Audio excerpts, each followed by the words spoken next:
Olá, pessoal! Sejam bem-vindos, bem-vindas a mais uma aula aqui do Aprova VetSUS. E hoje eu trouxe um conteúdo extra e que tem sido solicitado em alguns editais de residência e também de concurso. Inclusive, tem sido tema de questão de prova do ENARE e da USP. Hoje falaremos sobre o Programa Nacional de Segurança do Paciente. Pessoal, esse é um assunto extra, porque tradicionalmente ele não faz parte dos editais de prova para médico veterinário. Costumava ser realmente uma abordagem mais para a prova da enfermagem, da medicina. Mas recentemente nós temos sim alguns programas, principalmente de residência, solicitando questões sobre segurança do paciente. Inclusive, ao final da aula, faremos uma questão de residência da prova da USP, uma questão de residência também da prova do ENARE. Então, pessoal, vamos lá. Vamos começar definindo segurança do paciente, para depois a gente entender um pouquinho do Programa Nacional de Segurança do Paciente. Então, de acordo com a Organização Mundial da Saúde, a segurança do paciente vai ser definida como uma redução ao mínimo aceitável de dano desnecessário associado ao cuidado de saúde. Traduzindo, eu vou diminuir o risco de um paciente que foi para uma assistência hospitalar passar, por exemplo, por uma cirurgia eletiva, sair de lá com uma infecção hospitalar. Eu vou reduzir o risco de um paciente ir até uma unidade básica de saúde, se vacinar contra um agente infeccioso e depois ter uma reação vacinal. Então, aqui, a minha intenção como profissional da saúde é oferecer essa assistência, mas reduzir qualquer risco, qualquer evento, qualquer dano que possa acontecer de forma desnecessária nesse ambiente hospitalar, ambulatorial. Então, nem traz a sua definição.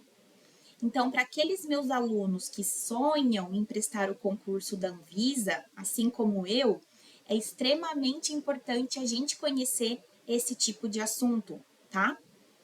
Bom, então a Anvisa vai definir segurança do paciente como sendo um conjunto de ações voltadas para a proteção do paciente contra algum risco, evento adverso ou algum dano desnecessário que possa acontecer durante essa assistência à saúde prestada nos serviços de saúde, tanto nos serviços públicos quanto nos serviços particulares. Então, a segurança do paciente, ela precisa ser implantada não só num hospital público, tá? Num hospital do SUS, como também num hospital particular. E existem algumas ações que são de extrema importância e que vão ser base para essa segurança do paciente, como, por exemplo, identificação correta do paciente, evitando assim, por exemplo, a aplicação de uma medicação errada, evitando a administração de uma medicação que tinha sido preparada para um paciente em um outro paciente. Também é muito importante a gente ter aqui uma comunicação efetiva, um diálogo entre os profissionais da saúde. Temos também aqui as ações voltadas para a segurança dos medicamentos, segurança durante as cirurgias, redução do risco de infecções e prevenção também de quedas que possam acontecer nesse ambiente hospitalar. Bom, pessoal, existem algumas legislações que, claro, vão ser de destaque aqui. Então, quando a gente fala de políticas públicas de saúde, a gente fala de portarias, de resoluções, e aqui uma portaria que é básica, inclusive para as provas de residência, vai ser a portaria 529 de 2013, que é a portaria que institui o Programa Nacional de Segurança do Paciente. Inclusive, essa vai ser uma portaria de destaque para a nossa aula de hoje. Mas nós também temos resoluções da diretoria colegiada da Anvisa, ou seja, RDCs, que também são de destaque. Então, nós temos a RDC 36, de 2013, que institui as ações para a segurança do paciente nos serviços de saúde. Temos a RDC 63, de 2011, que vai trazer requisitos de boas práticas para o funcionamento dos serviços de saúde. E também teremos outras portarias, como as portarias 1377 e 2095 de 2013, que também vão aprovar protocolos básicos, protocolos básicos, seis protocolos básicos para segurança do paciente, ok? Mas hoje, com certeza, vamos focar aqui na portaria 529, mas para quem está prestando concurso específico para a área de vigilância sanitária, para quem está prestando concurso para a Anvisa, para quem está prestando até prova de residência específica para as vigilâncias, essas outras resoluções também serão bem importantes, tá? Bom, pessoal, nós temos alguns problemas nos serviços de saúde. Esses problemas, eles acabam impactando de forma negativa a qualidade da saúde, a qualidade da assistência à saúde. Um dos problemas é a sobreutilização. É quando eu utilizo muito mais do que eu deveria, quando eu excedo, por exemplo, uma dose medicamentosa ou quando eu ofereço de forma desnecessária um antibiótico. E aí, essa sobreutilização, ela aumenta a chance de dano. Eu tenho maior risco de dano do que de benefício, porque uma sobreutilização de antibiótico pode gerar resistência microbiana. Também temos a questão da utilização inadequada. Então, muitas vezes, os profissionais de saúde não conseguem dominar questões relacionadas à segurança do paciente e acabam gerando problemas, danos, eventos adversos que poderiam ter sido prevenidos e não foram, porque houve uma utilização inadequada do serviço, da assistência, do medicamento. Mas nós também temos a subutilização, quando eu poderia ter prestado o cuidado e não prestei, quando eu deixei de prestar a assistência, quando eu deixei de aplicar uma medicação correta, quando eu deixei de fazer um tratamento que teria solucionado o problema do paciente. E aí, todos esses problemas, associados aos desafios no ambiente hospitalar, têm gerado problemas que são muitas vezes éticos ou problemas que impactam diretamente na saúde do indivíduo, da família, da comunidade. Então, existem alguns desafios no ambiente hospitalar e a segurança do paciente ela veio para minimizar esses riscos e esses problemas. Então, nós temos muitos desafios para a criação de uma cultura de segurança, para que a segurança do paciente passe a ser, na verdade, parte da rotina do profissional da saúde. Um outro desafio muito grande são as famosas infecções hospitalares. Então, eu tenho uma gestante que vai para o hospital para fazer um parto normal ou principalmente por uma cesárea, simples, sem nenhuma complicação, mas aí ela vai lá com uma infecção no sítio cirúrgico, uma infecção hospitalar, e uma paciente que chegou saudável sai de lá doente. Essas infecções que a gente vai chamar popularmente de hospitalares recebem o nome de infecções relacionadas à assistência à saúde. Então, a sigla vai ser IRAS. Mas nós também temos os desafios relacionados aos medicamentos. Então, nós ficamos sabendo, inclusive por forma midiática, sobre erros, sobre uso inadequado de prescrição, de administração de medicamentos. Também temos falhas durante o resgate de um paciente, temos erros também durante uma transfusão sanguínea, temos problemas na hora de comunicar a transferência de um paciente de um hospital para o outro, temos problemas relacionados à segurança dos neonatos, porque essas infecções hospitalares vão ser de grande risco para esse recém-nascido. Temos também problemas relacionados à obstrução de via aérea, a sepse, desafios também relacionados à reanimação de um paciente que entrou em parada cardiorrespiratória. Temos dificuldades também em relação à segurança obstétrica, que eu dei o exemplo da gestante. Temos também os eventos embólicos que podem ser pós-vacinal, pós-transfusão sanguínea. Temos as complicações de saúde mental também, porque muitas vezes esse dano que vai acontecer no ambiente hospitalar, ele não vai gerar apenas um impacto físico, mas ele pode gerar um impacto psicológico também. Temos também as quedas que podem acontecer nesse ambiente hospitalar, principalmente em relação aos idosos. Temos os problemas também relacionados à contaminação, né, das sondas. E tem um grande desafio também, que é engajar o trabalhador da saúde, o próprio paciente e os familiares nessa importância dessa segurança do paciente, tá? E aí, pensando em todo esse contexto, nós temos o Programa Nacional de Segurança do Paciente. Bom, pessoal, então o Programa Nacional, ele foi criado pelo Ministério da Saúde para contribuir justamente para a qualificação do cuidado em saúde. E a intenção é aplicar a segurança do paciente em todos os estabelecimentos de saúde, sejam eles ambulatoriais ou hospitalares, então seja atenção primária, secundária ou terciária, e seja também um estabelecimento público ou privado que esteja ali presente no território nacional. Então, esse é um programa nacional.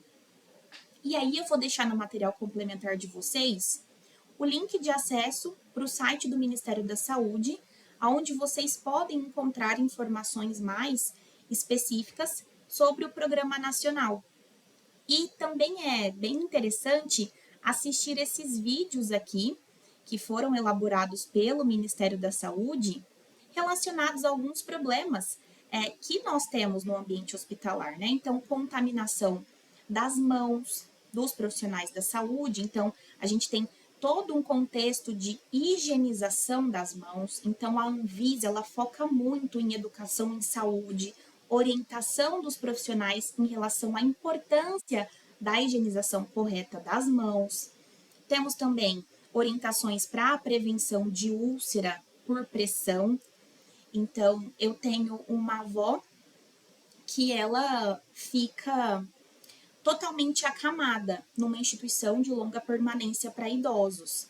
E eu percebo a preocupação dos profissionais de saúde dessa instituição em evitar úlcera por pressão, que a gente vai conhecer ali como escara, né? E nós também temos todas as preocupações em relação a cirurgias seguras, evitando qualquer erro, qualquer prática inadequada e evitando também principalmente infecções secundárias, tá? Bom, e aí, pessoal, esse programa nacional, ele não surge do nada, tá? Eu tenho, na verdade, o Brasil instituindo um programa nacional, tudo isso depois de uma orientação feita pela própria Organização Mundial de Saúde. Então, pessoal, incidentes, danos, eventos adversos no ambiente de assistência à saúde vão ser problemas a nível mundial.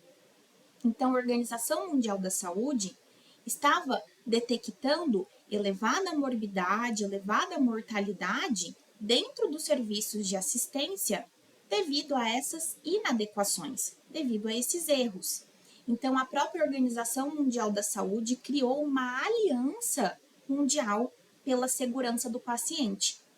E essa aliança mundial tem justamente como objetivo organizar os conceitos, organizar a teoria e a prática de segurança do paciente, propondo então medidas que devem ser adotadas pelos países para reduzir riscos, danos, incidentes e eventos adversos, tá? Então, estamos falando de algo que tem impacto internacional. Outro detalhe, pessoal, segurança do paciente vai ser um atributo, uma característica da própria qualidade do cuidado. Quando eu falo de qualidade do cuidado, eu falo de um serviço de saúde que, a partir de suas ações, aumentam a chance de produzir resultados que sejam desejados aos pacientes. Resultados que devem ser consistentes com o conhecimento profissional atual. Então, eu preciso estimular um cuidado. E esse cuidado na assistência à saúde, ele precisa ser um cuidado qualificado. E dentro dessa qualidade do cuidado, eu tenho 6 atributos. E um dos atributos é justamente segurança do paciente. E essa segurança do paciente, ela vai impactar não só o paciente, claro, mas também sua família, os gestores do serviço de saúde, os profissionais de saúde. Beleza? Inclusive, pessoal, qualidade do cuidado e os seus 6 atributos são assuntos que tendem a aparecer em prova. Então, nós faremos, inclusive, hoje uma prova de residência que vai pedir a definição de um desses atributos aqui da qualidade do cuidado. Então, vocês já sabem da importância de aproveitarem esse slide para fazerem aí uma estrelinha, passarem um marca-texto, não sei, porque esse é um assunto que tende sim a aparecer em prova. Então, vamos lá. A própria segurança do paciente, a segurança do cuidado, ela vem justamente com o objetivo de evitar danos decorrentes durante esse cuidado, durante essa assistência, tá? Mas existe um outro atributo importante. Eu preciso ter um cuidado que seja efetivo, uma efetividade na prestação da assistência à saúde. Então, eu preciso utilizar os conhecimentos científicos que nós vamos adquirindo durante a nossa formação para benefício do paciente, evitando subutilização, sobreutilização dos serviços, dos medicamentos, dos equipamentos. Um outro atributo que vem trazer qualidade para o cuidado é justamente um cuidado centrado no paciente. Isso a gente fala sempre dentro do SUS. Então, a gente fala muito sobre política nacional de humanização, sobre escuta qualificada, construção de vínculo, sobre saúde da família, sobre um foco na comunidade, no indivíduo, e não um foco na doença. E aqui eu também tenho um conceito que traz a importância desta humanização, desse tratamento respeitoso, responsivo, sempre considerando que o ser humano, ele é um ser biopsicossocial, então esse paciente ele é um ser integral. Então eu também vou ter que considerar as necessidades, os valores desse paciente durante a tomada de decisão. E eu também vou ter sempre que trazer aquele conceito de informação, de educação em saúde, estimular a autonomia desse paciente, para que ele também se entenda como um responsável pela sua qualidade de vida, qualidade de saúde. Um outro atributo importante aqui é a oportunidade, tá? Isso a gente vai ver inclusive em questão de prova. Oportunidade seria reduzir o tempo de espera e reduzir também atrasos que sejam potencialmente danosos.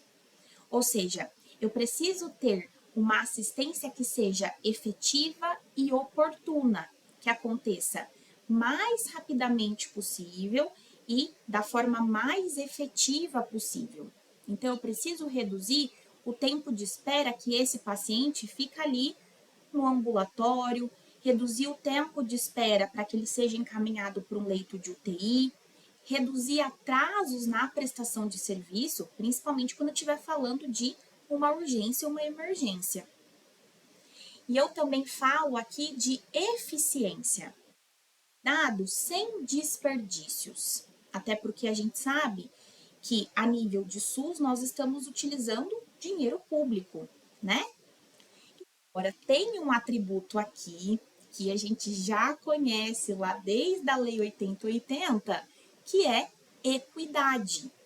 Então, a qualidade do cuidado, ela precisa considerar igualdade e equidade.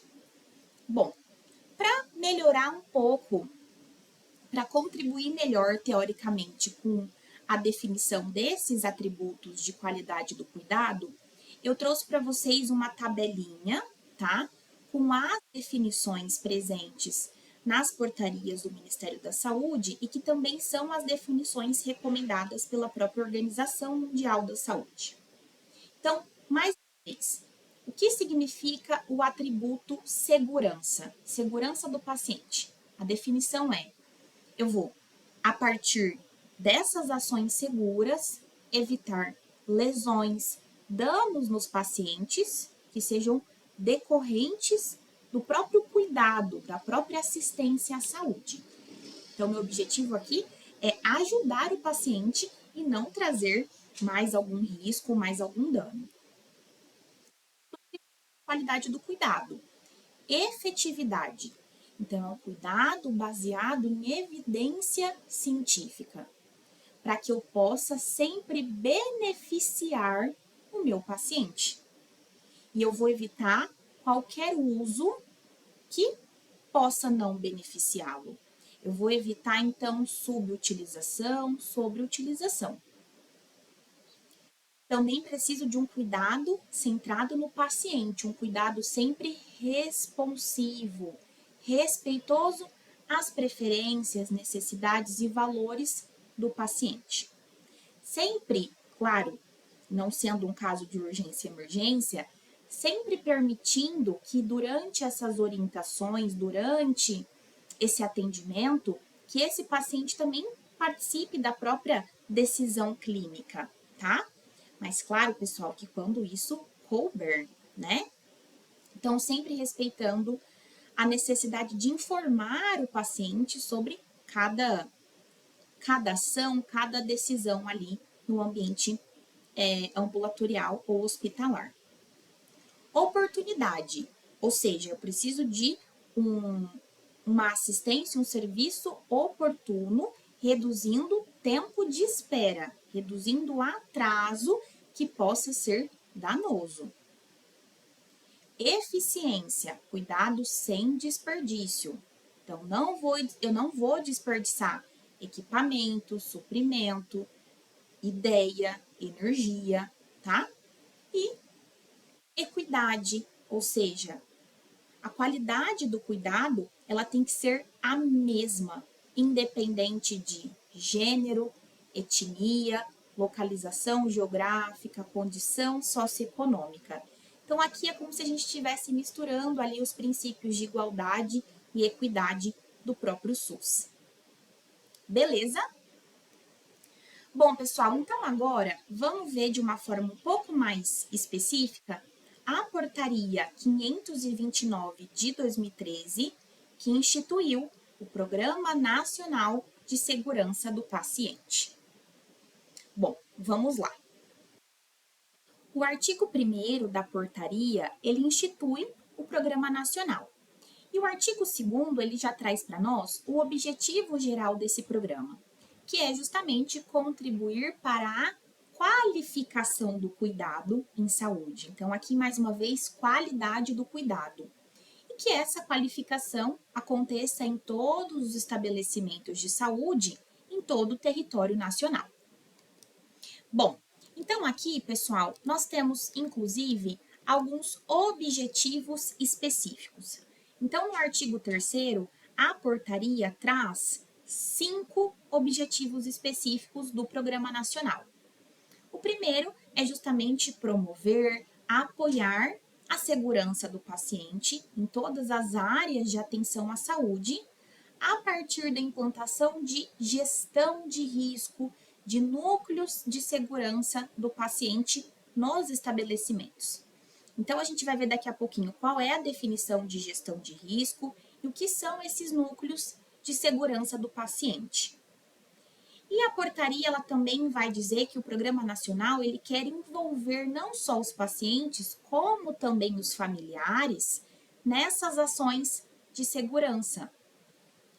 E aqui, para fechar os objetivos específicos, nós também temos o Programa Nacional, ampliando o acesso da sociedade às informações referentes à segurança do paciente, o programa produzindo, difundindo conhecimento sobre o tema e, por último, um objetivo não menos importante, que é levar a segurança do paciente para o ensino técnico, o ensino de graduação, de pós-graduação na área da saúde, para que o profissional, seja ele técnico de enfermagem ou médico, enfermeiro, veterinário, físio, já formado, tenha ali o entendimento da importância dessa segurança do paciente.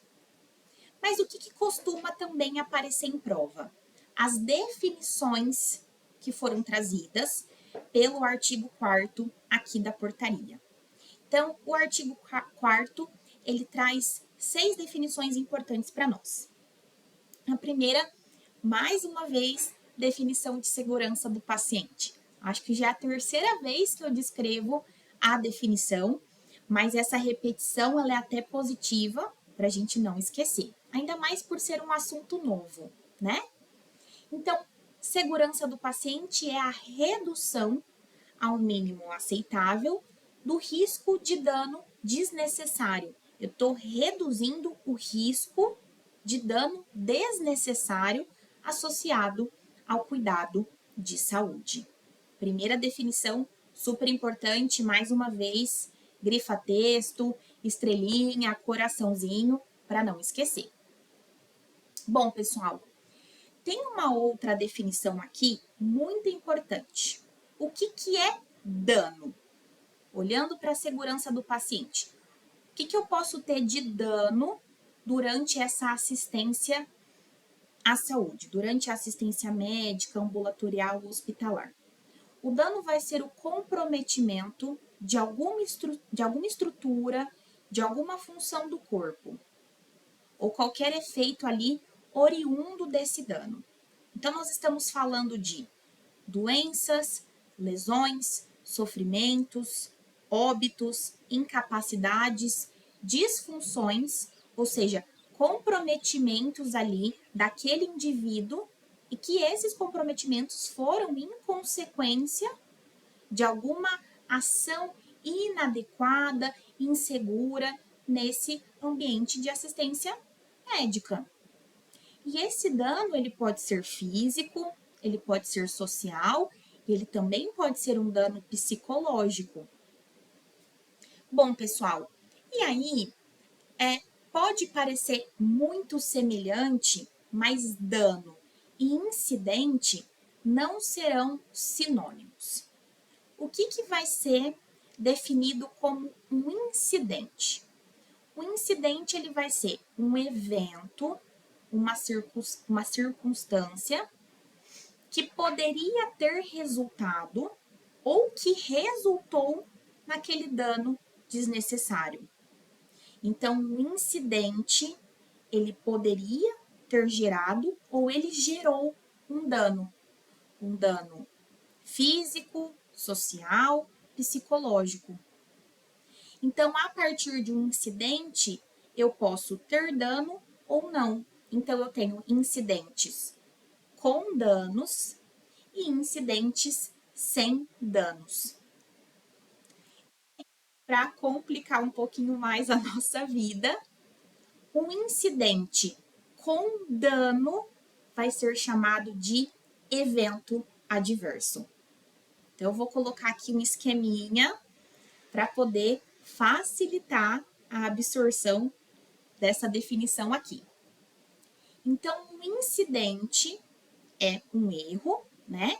Algo que acontece ali de forma inadequada nessa assistência, no cuidado à saúde, e esse incidente pode não gerar nenhum dano, ótimo, aconteceu o problema, mas ele não trouxe um dano, não trouxe lesão, doença, disfunção, morte, mas esse incidente pode sim gerar um dano físico, social, psicológico.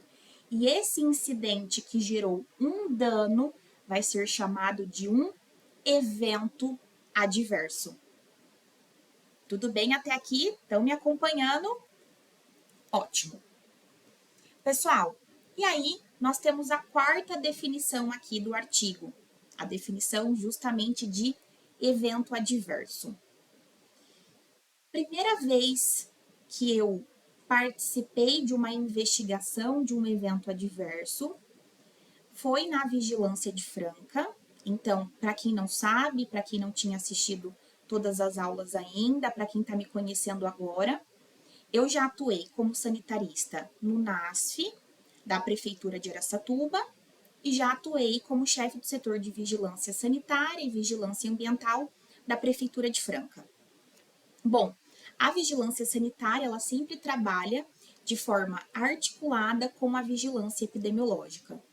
E aconteceu que a vigilância epidemiológica do município de Franca foi notificada após um evento adverso, possivelmente resultado ali da aplicação de uma vacina.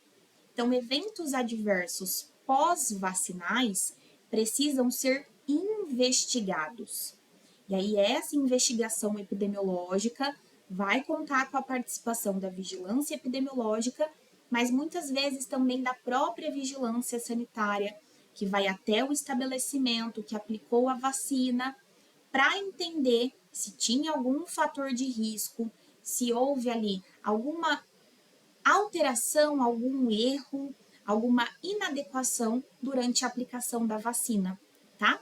Então, eventos adversos pós-vacinais muitas vezes vão gerar investigações bem complexas, tá? É muito importante entender se realmente eu tenho um dano naquele paciente que foi realmente causado pela vacina ou não, foi só uma coincidência, tá? Bom, pessoal, então o evento adverso ele é um incidente que resulta em dano. Só que esse dano ele pode ser leve, ele pode ser moderado, ele pode ser grave e ele pode levar o paciente a óbito. Então, eventos adversos, queda no corredor. Um exemplo. Então, é um incidente, né, em que eu esqueci de, por exemplo, travar a maca, o leito, aonde estava o paciente, e ele caiu da maca. Ou ele caiu no corredor, se levantou, ninguém viu que ele se levantou, e ele caiu no corredor. Também posso ter uma reação alérgica a um medicamento. Então, apliquei um medicamento, talvez numa dose maior, e a partir dessa aplicação em dose maior, eu tenho a reação alérgica. Também posso ter um evento adverso pós-vacinal. Fiz a aplicação e, por alguma questão talvez até imunológica, intrínseca daquele indivíduo, eu tenho ali uma consequência, uma convulsão, uma anafilaxia, uma trombocitopenia, enfim. Eu tenho aqui, inclusive, um quadro bem importante de possíveis eventos adversos pós-vacinais. E aqui, de forma mais específica, são os eventos adversos pós-vacinação da própria Covid-19. E isso, pessoal, não é para assustar a população e fazer com que a população deixe de se vacinar. Não é isso. A gente tem que estimular e muito a vacinação. A vacina, ela é, assim, o nosso bem mais precioso dentro do SUS, mas o profissional da saúde, ele precisa estar atento, ele precisa muito bem conhecer possíveis complicações. E muitas vezes, mais uma vez, essa complicação não foi porque houve um erro na administração da dose da vacina ou no armazenamento da vacina.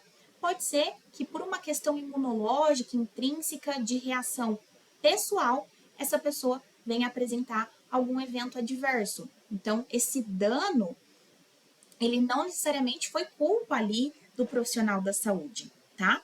Mas foi a assistência à saúde que eventualmente gerou esse evento danoso, tá? Então, nós temos convulsões generalizadas, síndromes de Guillain-Barré, anafilaxias, artrites, síndromes respiratórias, doenças cardiovasculares, coagulopatias, entre outros, pós-vacinais, tá? E aí a importância é conhecer essa possível complicação para que o profissional tenha, inclusive, tempo suficiente, oportunidade, efetividade, eficácia para se fazer um tratamento adequado, tá? Bom, tem aqui uma tabelinha também da Anvisa que eu gosto bastante, que ela vai dizer que um incidente ele pode gerar algo que a gente vai chamar de near miss. Near miss vai ser o quase erro, ou seja, é aquele incidente que não atinge o paciente. Então, por exemplo, aconteceu algum erro ali na confecção, no armazenamento ou na identificação de uma bolsa de sangue. Só que antes de fazer a transfusão sanguínea para o paciente, o enfermeiro detectou que tinha algum erro na bolsa. Data errada, a bolsa já estava vencida, enfim. Tinha um incidente, porque há um erro ali naquela bolsa, mas esse erro não atinge o paciente, ela não faz a transfusão. A gente vai chamar isso de near miss. Mas eu também posso ter um incidente, como a gente já viu, sem dano. Um incidente que atinge o paciente, mas não causa dano. Então, pode ser que a médica ou a enfermeira realizou a transfusão com essa bolsa errada, com a bolsa já vencida, por exemplo, mas essa transfusão inadequada não ocasionou reação nenhuma. É como se nada tivesse acontecido, o paciente fica super bem. Mas incidentes com dano, os eventos adversos, incidentes que resultam em dano. Por exemplo, se realiza a transfusão com essa bolsa já vencida e depois disso eu tenho ali uma reação hemolítica ou até óbito, tá? Esses exemplos aqui, inclusive, eu aprendi com uma aula de uma enfermeira explicando um pouquinho mais sobre segurança do paciente. Então, assim, eu acho que o principal profissional para nos ensinar segurança do paciente são os enfermeiros. Inclusive, na vigilância sanitária de Franca, o principal profissional, o principal tipo de fiscal, de autoridade sanitária, que vai fazer as fiscalizações, as inspeções nos ambientes hospitalares, nos ambulatórios, pensando em segurança do paciente, em núcleo de segurança do paciente, são as enfermeiras, tá? Ou os enfermeiros, é claro. Pessoal, nós temos aqui uma quinta definição que também é importante para a prova, tá? A cultura de segurança, ela vem muito da ideia de que dentro de um ambiente de assistência à saúde, eu preciso ter profissionais de saúde, gestores, colegas de trabalho engajados em ter uma segurança ali efetiva, tá? Então nós temos que gerir muito bem essa segurança do paciente e trazer sempre o envolvimento que possa proporcionar segurança do paciente para o paciente, mas para o trabalhador da saúde, para o gestor, para a família, para a comunidade. Então, existem 5 características que devem ser operacionalizadas com o objetivo de efetivar essa cultura de segurança.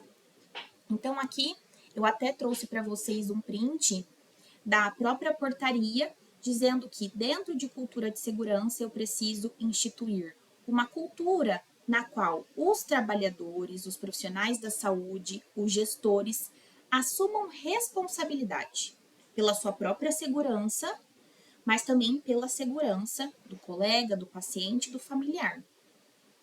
Precisamos também operacionalizar uma cultura que priorize segurança acima de meta financeira operacional. Ah, mas se eu começar a aplicar segurança do paciente, eu vou ter muito gasto aqui no hospital, vai aumentar o custo do tratamento. Só que a cultura da segurança ela tem que estar acima disso. E eu também preciso de uma cultura que encoraje, recompense identificação, notificação e resolução dos problemas relacionados à segurança do paciente. Então, o que acontece é que quando um estabelecimento ele notifica, ele faz essa notificação no site da Anvisa, que houve ali algum evento adverso, esse estabelecimento não pode sentir o medo de ser depois repreendido pela Anvisa ou pelos fiscais. A partir dessa notificação, o que a vigilância sanitária precisa fazer é orientar esse estabelecimento. Então, a gente precisa reduzir a chance de que esse estabelecimento deixe de notificar por medo de interdição, por medo de multa, tá? Então, eu também preciso de uma cultura que promova um aprendizado organizacional a partir de incidentes. Então, houve um incidente, né? Ele pode ter levado a um dano, ele pode ter levado a um evento adverso, mas eu preciso aprender com esse erro, eu preciso aprender a corrigir esse erro e depois, claro, prevenir novos incidentes. E eu preciso também de uma cultura que proporcione recurso, estrutura, responsabilização para que eu tenha essa segurança mantida ali no estabelecimento de forma efetiva.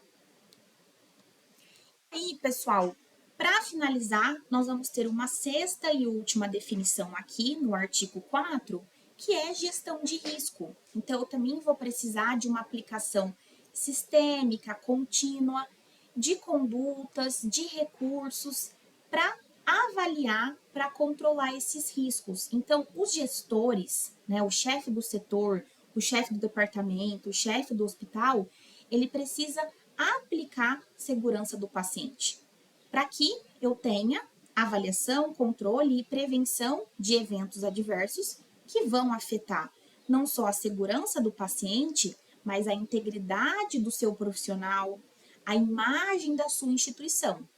Porque hoje, pessoal, eu sinceramente não sei o que é pior: uma interdição por parte da vigilância sanitária ou o nome desse estabelecimento ou desse profissional na mídia.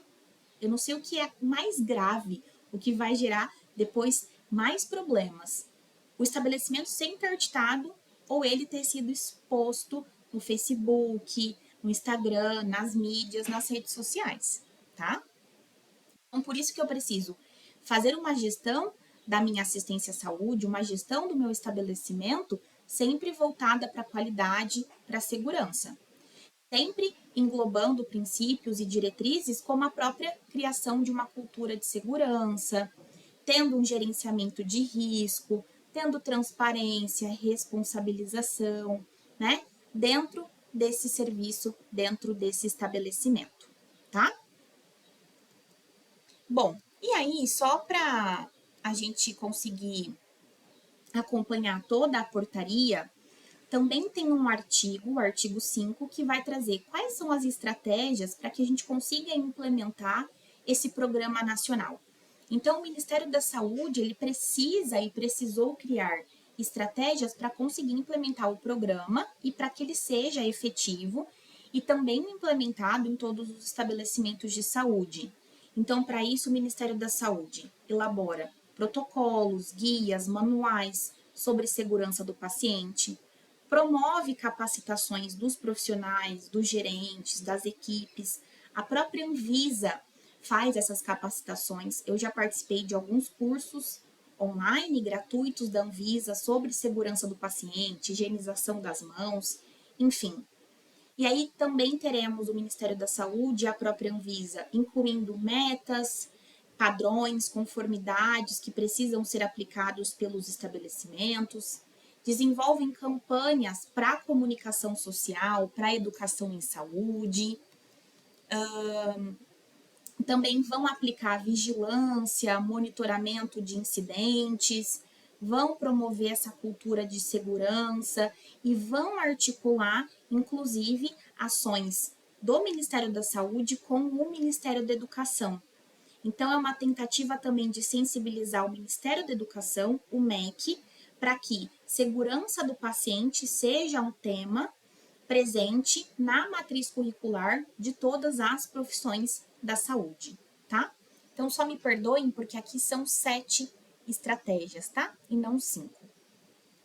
Bom, então, no próprio site do Ministério da Saúde, tem a importância da implementação desse programa nacional.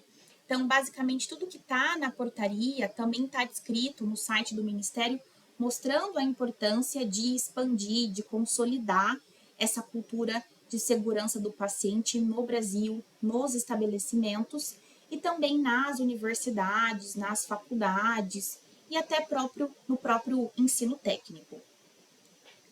Bom, pessoal, e aí tem um assunto que eu confesso que eu ainda não vi questão de prova, pelo menos da medicina veterinária, mas ainda na portaria tem um artigo que vai contar um pouquinho sobre o Comitê de Implementação do Programa Nacional de Segurança do Paciente. Então, o Ministério da Saúde, ele criou esse comitê, e esse comitê, ele vai ser uma instância colegiada. A gente já viu esse termo lá em Conselho de Saúde. Então, eu falei para vocês que o Conselho de Saúde é uma instância colegiada. Só que o Conselho é uma instância colegiada, ou seja, eu tenho representantes de diferentes segmentos, só que com participação social, participação lá dos usuários do SUS. Aqui não. Aqui é uma instância colegiada que vão participar representantes de diferentes segmentos da saúde. Então, aqui eu vou ter representantes da Anvisa, da Fiocruz, do CONAS, do CONASEMS, da OPAS, da Agência Nacional de Saúde. E esse conselho, ele vai ter um caráter consultivo. Então, ele vai, na verdade, promover as ações que têm como objetivo melhorar a segurança do paciente. Então, eles vão construir portarias, programas, projetos, documentos, para que isso seja a base depois para os estabelecimentos de saúde efetivarem, tá? Então, só para mostrar para vocês, esse conselho, né, esse comitê, ele vai propor, vai validar, vai criar guias, manuais sobre infecções relacionadas à assistência, sobre as IRAs, sobre como reduzir risco num procedimento cirúrgico, no procedimento anestésico, como evitar erros na prescrição, na administração de medicamentos, como se deve identificar corretamente um paciente, como que deve ser a comunicação entre os profissionais dentro do ambiente de trabalho, como que eu faço para prevenir queda, úlcera por pressão, como que eu vou usar de forma segura os equipamentos, os materiais, tá? Então, quais são as competências desse comitê? Aprovar documentos, incentivar inovações tecnológicas, propor capacitações, avaliar o desempenho do programa, ter um regimento interno. Inclusive, pessoal, o próprio artigo 8 da portaria vai dizer que esse comitê ele vai ser composto por representantes do Ministério da Saúde, da Fiocruz, da Anvisa, da Agência Nacional de Saúde, do CONAS, do CONASEMS, do Conselho Federal de Medicina, do Conselho Federal de Enfermagem, do Conselho Federal de Odonto, do Conselho Federal de Farmácia, da OPAS, tá? Então, quem vai coordenar, inclusive, esse comitê vai ser a própria Anvisa, tá? Então, a coordenação é avaliada, é realizada pela Anvisa, mas sempre com parcerias de outros órgãos públicos. Beleza? E aí, só para a gente fechar, a portaria 529, ela também vai trazer que as funções desses membros do comitê não são remuneradas. Então, é um profissional que trabalha no Ministério da Saúde e se propõe participar voluntariamente do comitê, tá? Mas é claro que o Ministério da Saúde vai precisar de incentivos financeiros para executar, para colocar em prática o programa nacional. E aí toda essa questão de financiamento, de organização do programa nacional vai vir de pactuações na CIT, na Comissão Intergestores Tripartite, um assunto que a gente fala bastante lá no nosso módulo 2. Beleza? Bom, gente, só assim para mostrar um pouquinho as outras regulamentações que a gente tem sobre segurança do paciente, nós temos uma RDC da Anvisa, uma resolução da diretoria colegiada, número 36, também de 2013, que vai regulamentar como que os estabelecimentos devem implantar os seus núcleos de segurança do paciente, como que os estabelecimentos vão notificar a Anvisa esses eventos adversos, e essa notificação de evento adverso, ela é obrigatória, compulsória. Da mesma forma que os estabelecimentos notificam a vigilância epidemiológica de forma obrigatória quando se tem a suspeita ou a confirmação de uma doença de notificação, os estabelecimentos vão notificar a Anvisa, então aqui muda um pouco o órgão, é outro órgão de vigilância, vão notificar a Anvisa a ocorrência desse evento adverso. E a RDC também vai orientar os estabelecimentos a elaborarem os seus planos de segurança do paciente. Então, todo estabelecimento, todo hospital, vamos pensar assim, tem que ter o seu próprio plano de segurança do paciente, tem que ter o seu núcleo de segurança do paciente e tem a obrigatoriedade de notificar os eventos adversos. Então, os núcleos de segurança do paciente, eles são implantados nos estabelecimentos, nos hospitais, justamente com o objetivo de prevenção, controle e mitigação desses. Então, dentro do núcleo de segurança do paciente, eu tenho profissionais, representantes dos profissionais daquele hospital que se reúnem como se fosse uma comissão, um comitê, para justamente aplicar a segurança do paciente ali no estabelecimento. Então, entre 2014 e 2017, mais de 2.000 núcleos de segurança do paciente foram cadastrados no site da Anvisa, e nesse período de tempo nós tivemos mais de 100.000 notificações de eventos adversos, tá?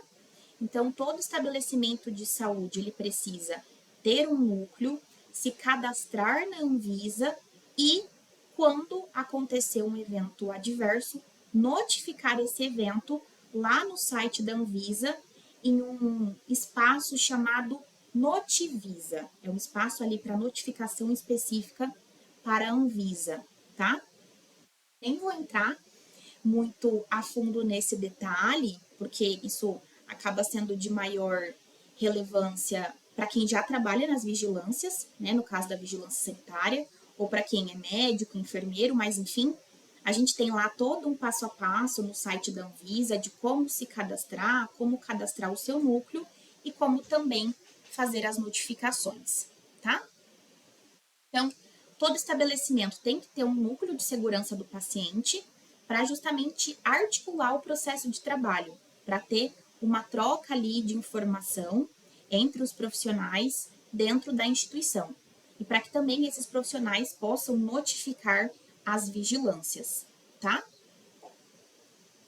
Bom, e aí nós temos também algumas portarias que também foram publicadas em 2013, portarias do próprio Ministério da Saúde, como as portarias 1377 e 2095, aprovando protocolos básicos para a segurança do paciente, então protocolos de gerenciamento de risco, protocolos que promovem a melhoria da comunicação, protocolos que tentam trazer uma prática assistencial cada vez mais segura, tá? E, para finalizar, nós temos 6 metas da segurança do paciente. E as 6 metas são: identificar corretamente o paciente, melhorar a comunicação entre os profissionais, melhorar a segurança na prescrição, no uso, na administração dos medicamentos, assegurar cirurgia em local, procedimento e paciente correto, higienizar as mãos para evitar infecções e reduzir o risco de quedas e também de escaras, né, de úlceras por pressão. Então, vou deixar para vocês no material complementar esse material aqui da Anvisa, trazendo essas 6 metas, né? E explicando de uma forma sucinta que a identificação correta do paciente, ela evita erros, né? Sempre conferir 2 ou mais dados do paciente antes de colocar uma pulseirinha, uma etiqueta para identificá-lo. Sempre confirmar a identidade desse paciente antes de realizar um exame, de realizar um procedimento. Depois, segunda meta, né, de melhoria da comunicação entre os profissionais, a importância de prontuário preenchido, porque vamos supor que eu estou responsável pelo paciente X, mas aí acaba o horário do meu plantão, vai entrar uma outra enfermeira. Se eu não preencher o prontuário corretamente e não conseguir encontrar com essa enfermeira para comunicá-la do que está acontecendo com aquele paciente, eu posso com isso gerar erros gigantescos, tá? Principalmente quando esse paciente precisa ser, por exemplo, transferido da UPA para o pronto-socorro. Daí ele vai sem prontuário, vai sem informação e a chance ali de incidentes vai ser muito maior. Melhorar, então, a segurança na hora de prescrever, usar e principalmente administrar um medicamento. Sempre verificar o paciente, o procedimento cirúrgico, o local em que vai ser realizada essa cirurgia. Então, a gente já ouviu, assim, coisas absurdas de um paciente que chegou por uma cirurgia ortopédica no joelho direito e ele foi submetido a uma cirurgia no joelho esquerdo. Então, assim, são situações absurdas e que não acontecem quando eu tenho o protocolo ali de segurança do paciente efetivamente aplicado. Higienização das mãos. Gente, isso é básico. E assuntos relacionados à biossegurança e higienização das mãos para evitar infecções são temas dentro da prova de saúde pública, mas também dentro da própria prova de médico veterinário, né? Então, eu preciso, como médico ou médico veterinário, higienizar as mãos antes de tocar no paciente, antes de realizar um procedimento asséptico, após me ao paciente, após tocar o paciente, após me expor a um fluido corporal desse paciente, né? E, por último, eu também tenho a meta de reduzir quedas, né? Riscos de quedas ou de úlceras por pressão nesse ambiente hospitalar de internação, tá? Isso a gente encerra a parte teórica e vamos fazer 2 questões de residência sobre segurança do paciente. Primeira questão, prova de residência da USP para médico veterinário, que diz assim: no documento de referência para o Programa Nacional de Segurança do Paciente, são apresentados os atributos da qualidade para a segurança do paciente. O atributo oportunidade é definido como evitar lesões e danos nos pacientes decorrentes do cuidado, que tem como objetivo ajudá-los, redução do tempo de espera e de atrasos potencialmente danosos, tanto para quem recebe como para quem presta o cuidado, cuidado sem desperdício, incluindo aqueles associados ao uso de medicamentos, suprimentos, qualidade do cuidado, que não varia em decorrência de características pessoais, como gênero, etnia, localização geográfica e condição socioeconômica, ou cuidado respeitoso e responsivo às preferências, necessidades e valores individuais dos pacientes, assegurando que os valores orientem as decisões clínicas. E aí, o que define o atributo oportunidade? Isso aí, se você respondeu letra B, respondeu corretamente. Falei para vocês que isso caía em prova. Outro assunto que cai: questão de residência do ENARE, lá na prova de médico veterinário. A Organização Mundial da Saúde criou um programa chamado Patient Safety Program. Então, o programa da segurança do paciente, vocês viram que o meu inglês não é dos melhores, com o objetivo, entre outros, de organizar os conceitos e as definições sobre segurança do paciente e propor medidas para reduzir os riscos e mitigar eventos adversos. Dentre os conceitos chaves da Classificação Internacional de Segurança do Paciente da OMS, o evento ou circunstância que poderia ter resultado ou resultou em dano desnecessário ao paciente é chamado de evento adverso, circunstância notificável, incidente, dano ou risco. Muito bem, eu sei que vocês responderam corretamente incidente. Bom, pessoal, era isso. Nos encontramos na próxima aula. Espero que vocês tenham gostado. Esse é um assunto um pouco diferente aqui para nós, médicos veterinários. A gente fala de segurança do paciente dentro lá das aulas de biossegurança, dentro das aulas de técnica cirúrgica, mas acaba que a gente não vê de forma específica um programa nacional de segurança para o paciente animal. Aqui nós temos um programa para o paciente humano, mas é um assunto que vem caindo nas provas também de médico veterinário. Espero que vocês tenham gostado e qualquer dúvida estou à disposição. Até a próxima, pessoal!